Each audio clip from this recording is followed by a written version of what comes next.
size, they hadn't heard of her. Okay. Well, well, it's important to me. It's the important thing is that whoever wins wins the support of the other three, because it is important. But let me ask you this question: well, the Senate and the House are going down the road of this $1 trillion public works boondoggle. But the point is, there is hopefully no Republican support. But if the Wall Street Journal is correct, the real question is, will Republicans vote for expansion of the debt, national debt, when it comes debt ceiling, when it comes in September? How do you feel on that issue? That to me is the issue that separates the men's from the boys. Yeah, I think we need to put a cap on the debt ceiling and pay some debt down. We're mortgaging the future, our future generations. In Biden's discretionary spending, he has a 41% increase for education, and he has a 0.2% increase for Homeland Security. He has a 2% increase for military. Meanwhile, inflation is 5 or 6%. So that's in actuality a cut in spending on the two most sacred pillars of our society, and that's the border and that's our national security. We need to go back to a period where we exhibit strength. It's been a long week, where we exhibit our military might, and where peace through strength is the term I'm looking for, and that's what I'm a big believer in. Without borders, there's no country. We need law and order, and we need a strong military. We also need to become energy independent so we could bring back manufacturing jobs. Well, it looks as if Afghanistan is going to fall ISIS. How do you feel on that issue? And does it seem like another Vietnam? Are you talking about Afghanistan? Yes, yes. It appears that Afghanistan is about to fall to the Taliban. ISIS, the Taliban. To the Taliban. Well, that's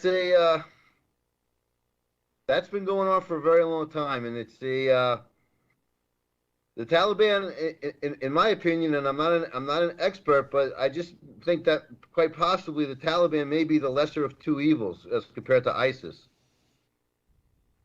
Okay. And I don't want to, I'm not a proponent of these perpetual wars. I think we need to look at the perpetual war that we're in internally, with especially being at this cyber symposium where we've exposed Joe Biden and the human trafficking that's occurring every day.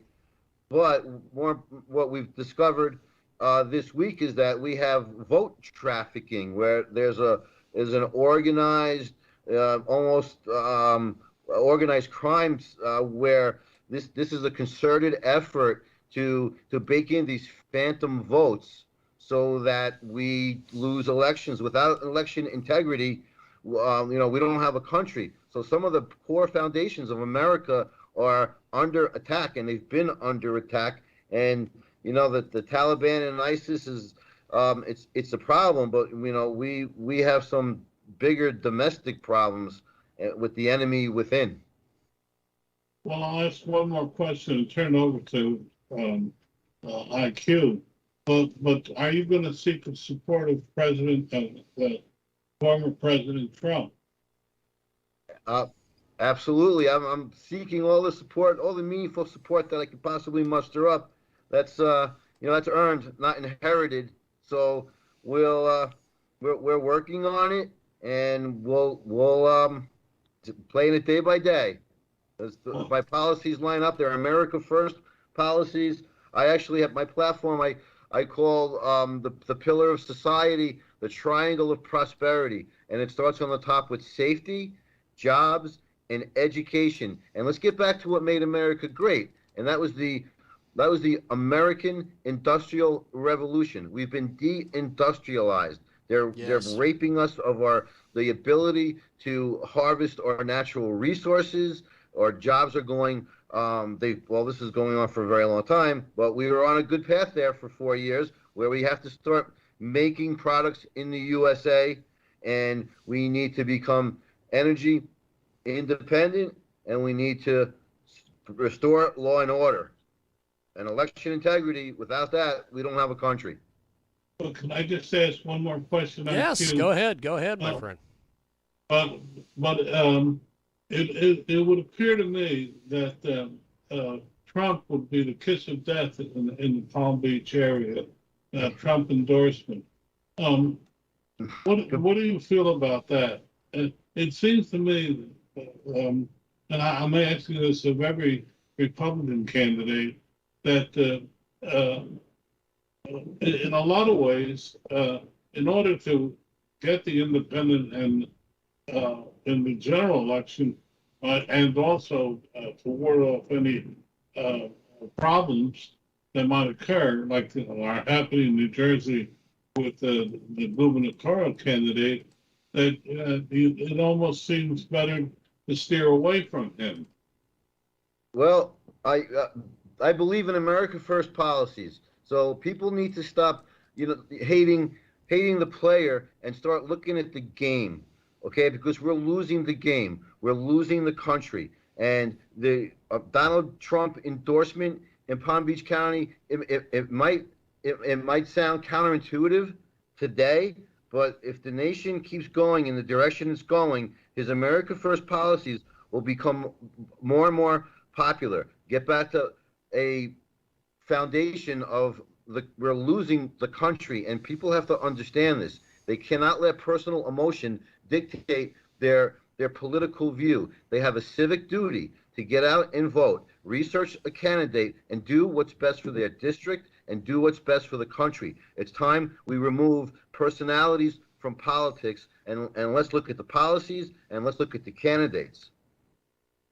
You did a good job. Excellent job. Thank you. Thank you. So IQ Alrizzoli, sitting here listening to our guest here. What kind of questions do you have for him, my friend? Well, first of all, he's on the right path as far as I'm concerned, because I'm a Trump supporter, 100%. Dear sir, I am a foreigner. I am Iraqi born, in exile, because my expertise is on Islam.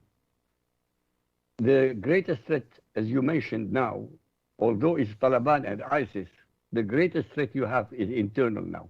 I agree with you 100%. And in Congress, you have two of the greatest threats, Ilhan Omar and Rashida Tlaib. Great. And you have 535 members. Not one of them has got the spine or the knowledge to confront them.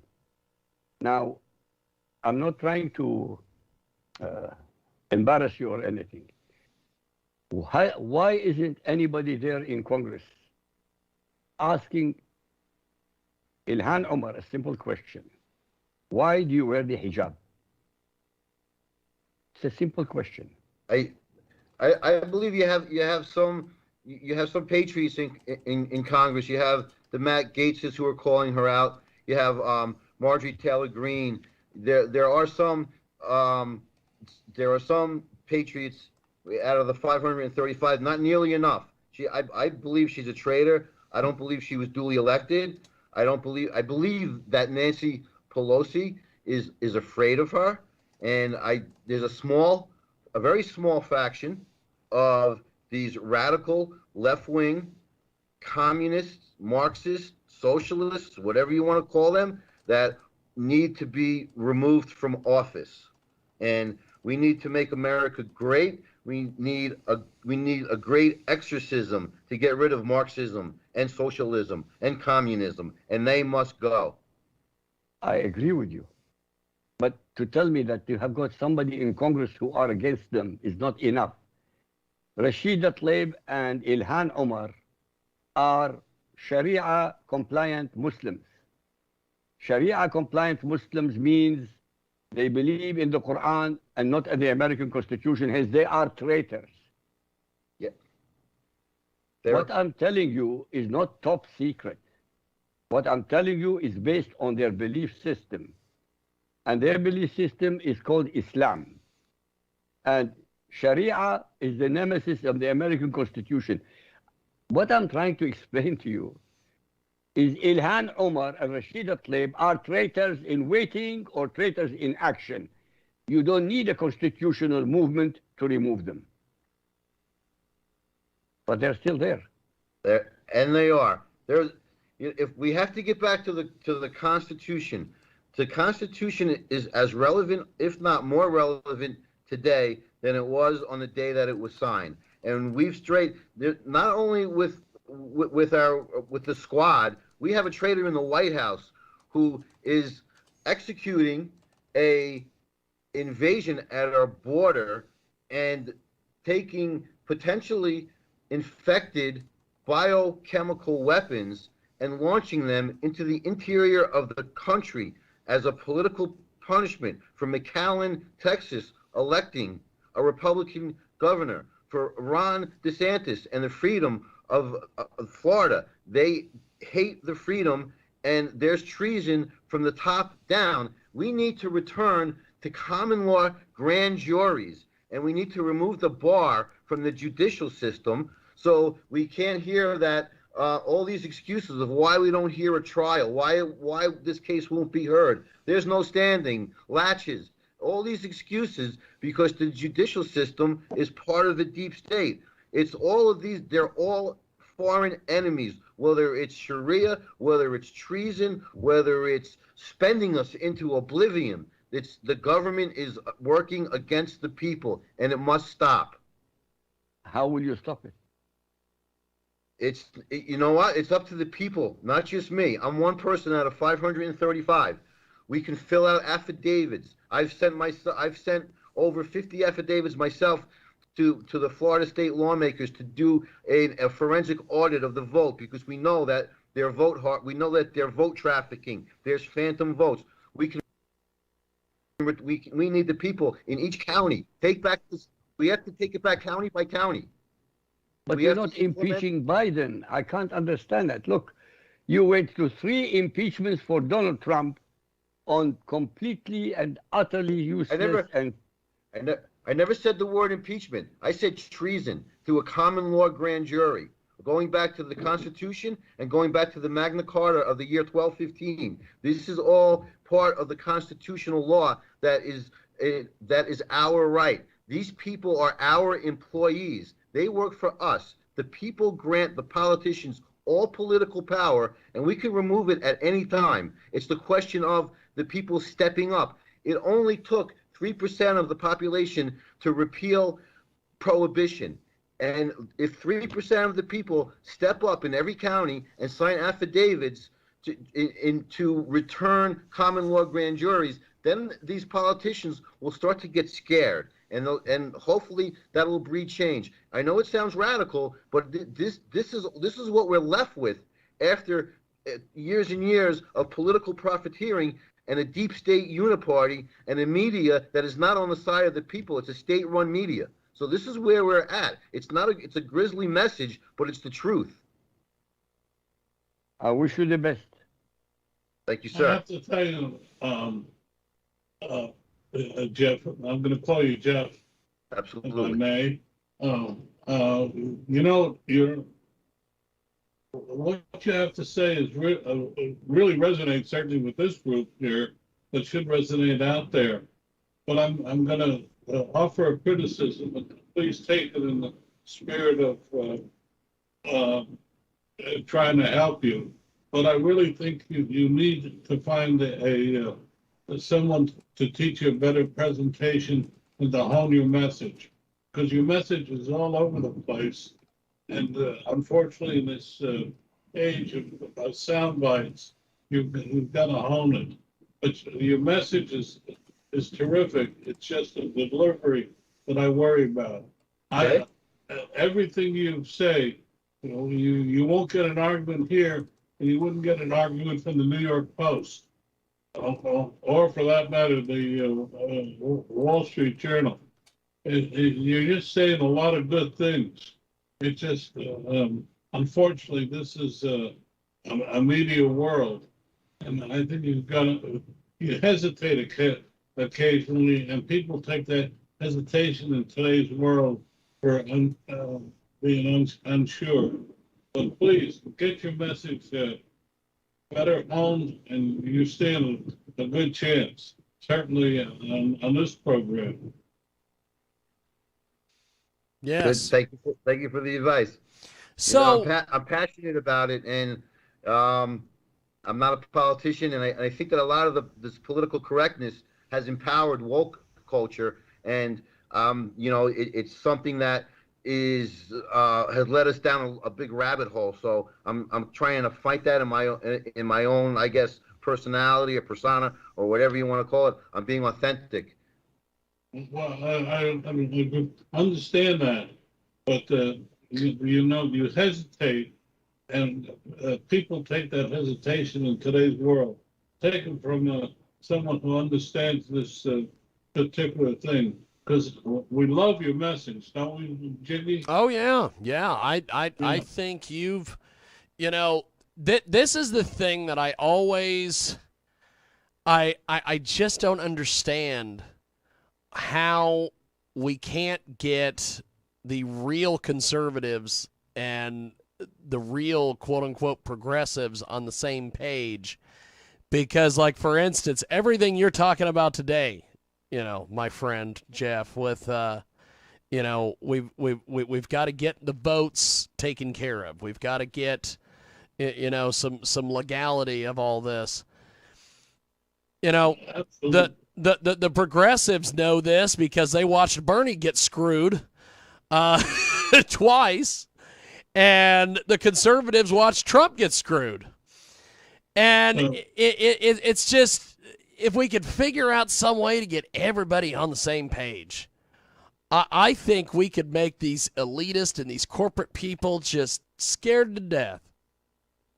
Absolutely, and you sound like just the type of person the Republican Party needs. Yes, you do, Jeff. Jeff, there's no question. Thank you. Well, I think out of this cyber symposium that we sat through 3 days up here in South Dakota, that a lot of good will come out of it, and the deep state and the far left they're going to be running scared. We have a lot of great information, but more importantly, we have the unity of all 50 states, of the state legislators, the senators. They're going to meet on a bi-weekly call, Zoom call, and they're going to address election integrity as their number one priority. And to get all these folks in the same room in these breakout sessions, I was in breakout sessions until 4 a.m.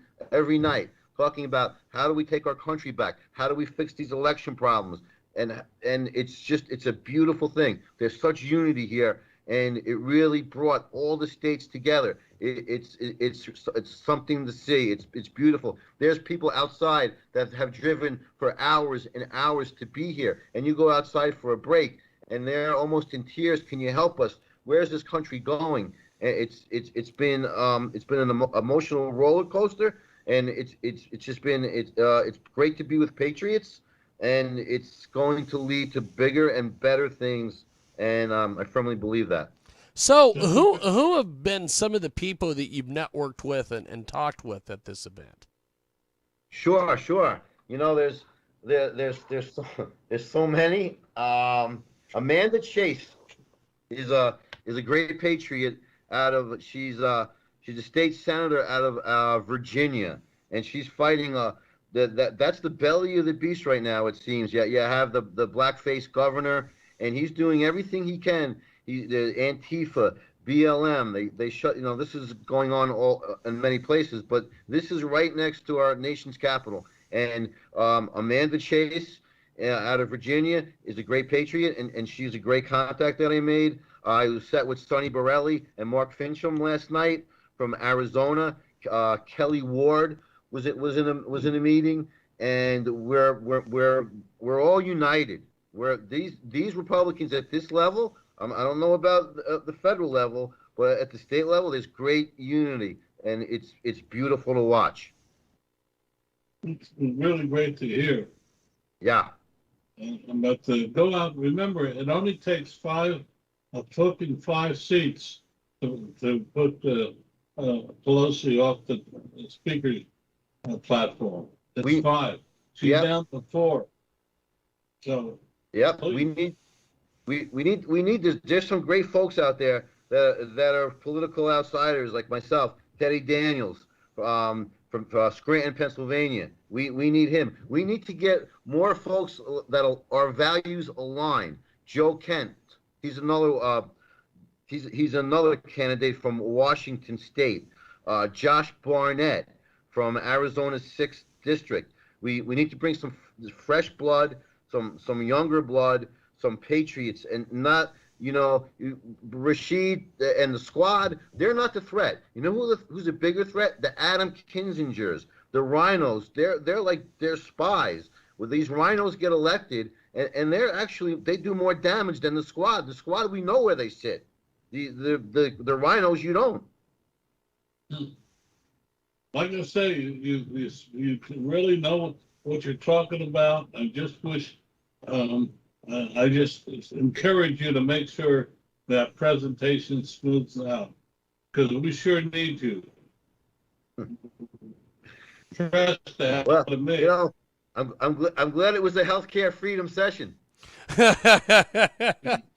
Well, before we let you go, how do people get a hold of you online and contribute to your campaign and everything? How do they help you out there, my friend? Yeah, great question. So my website is www.jeff, that's JEFF 2022.com. JEFF 2022.com. I'm on Twitter at JB4FL, and 4 is FOR. So that's JB4FL. And one thing I wanted to point out, and this is a quick plug for Buying American. On my website is a Chrome browser extension, and we can leverage the power of Amazon by installing this Chrome browser and shopping on Amazon, and we'll get a return of a search for 10 products made in America that you can buy through Amazon. And you'll also have your generic Amazon search, but the Buy American search is 10 great American products. Buy American, defund China. Get it on my website, jeff2022.com. Fantastic. Okay. Fantastic. Well, Jeff, you have been amazing, my friend. Thanks for doing this, and thanks for joining us today. My pleasure, guys. Thank you, my friend. There he goes. And as we get ready for our next guest here, IQ, what did you think of our guest there? What did you think of his message fantastic. And everything? He's on the same wavelength that we want, but the opposition, as I said, look, I know people don't like it. I'm harping on Islam, but we have a reality. We have a woman who is wearing the hijab. The fact that she is wearing the hijab means she is Sharia compliant. The fact that she is Sharia compliant, then she is a traitor. She should not be in Congress. Simple. It's not complicated. It's not complicated. Well, I know something that is not complicated. I think we've got our next guest. Ramil, can you hear us, my friend? Yes. Well, hello, James. Are you going to be able to join us today on Skype, or are we just doing this on the phone? Oh, well, they told me it was just going to be on the phone. Well, and I have to be good if you're going to be on Skype. we could just do this on the phone. Your personality is enough to carry this broadcast. We have got a tremendous guest with us today. She joins us live. The good Dr. Ramil D. Green. She is the author of Please Teach Me Like I Am a Boy, 10 Steps to his success in school and in life. And she joins us today via the magic of the telephone.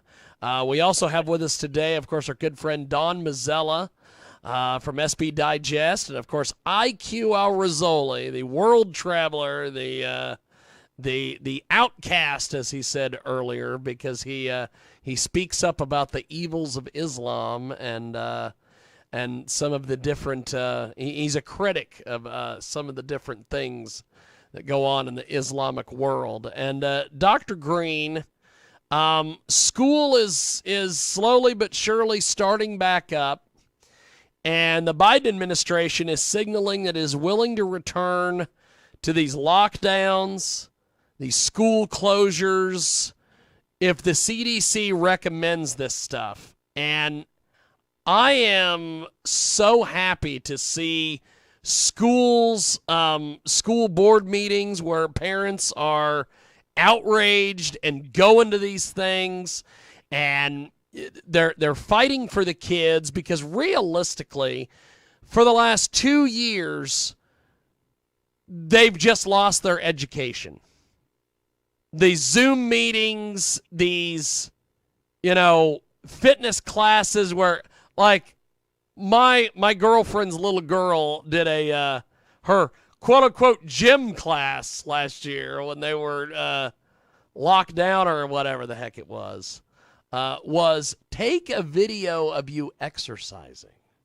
Well, first of all, Wow. if she doesn't know how to exercise to begin with, how is she going to take a video of her exercising? So, Dr. Green, tell me and Dawn and the great IQ about your book. And I know that Dawn and IQ are going to have some questions for you, so I'll get the hell out of the way and let the people with the talent talk. So go ahead, Dr. Green. Well, my book talks about how teachers need to help our boys, because they're truly, truly in crisis academically, socially, mentally, emotionally.